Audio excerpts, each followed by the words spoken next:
সংরক্ষিত নারী আসনের এমপিরা দেশ ও গণতন্ত্রের পক্ষে সংসদে গুরুত্বপূর্ণ ভূমিকা রাখবেন বলে প্রত্যাশা ব্যক্ত করেছেন স্থানীয় সরকার মন্ত্রী মির্জা ফখরুল ইসলাম আলমগীর। আজ দুপুরে নবনিযুক্ত সংরক্ষিত নারী আসনের সংসদ সদস্যদের নিয়ে শহীদ রাষ্ট্রপতি জিয়াউর রহমান ও সাবেক প্রধানমন্ত্রী বেগম খালেদা জিয়ার মাজারে পুষ্পস্তবক অর্পণ ও শ্রদ্ধা নিবেদন শেষে সাংবাদিকদের বলেন, নবনির্বাচিত নারী সংসদ সদস্যদের ভূমিকার প্রতি বর্তমান সরকারের পূর্ণ আস্থা ও বিশ্বাস রয়েছে।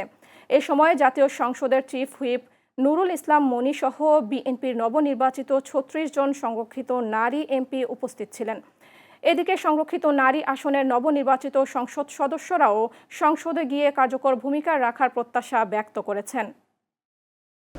প্রথম প্রত্যাশা গণতন্ত্র উত্তরায়ণ, আর দ্বিতীয় প্রত্যাশা বাংলাদেশের বৈষম্য বিরোধী দিয়ে সমাজের সকল স্তরে সমান অধিকার প্রতিষ্ঠিত করে আমরা বাংলাদেশকে যেন সমৃদ্ধিশীল একটা বাংলাদেশ, নতুন বাংলাদেশ করে গড়ে তুলতে পারি।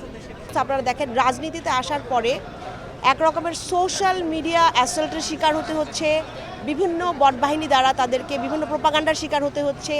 এইগুলোর বিরুদ্ধে আমাদেরকে দাঁড়াতে হবে। নারীদের নিরাপত্তা নিশ্চিত করার জন্য আমাদের সকলকে একসাথে কাজ করতে হবে, এবং এটা শুধুমাত্র যে ঢাকা কেন্দ্রিক না, সারা বাংলাদেশে আমরা তাদের হয়ে কাজ করবো ইনশাল্লাহ।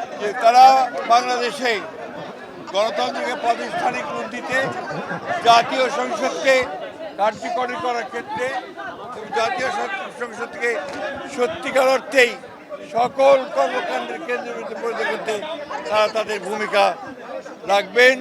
এবং আমরা দলের পক্ষ থেকে এবং আমাদের জাতীয় সংসদের চিফ হুইপ জনাব মনি সাহেবের পক্ষ থেকে আমরাও এখানে তাদের সঙ্গে এসেছি।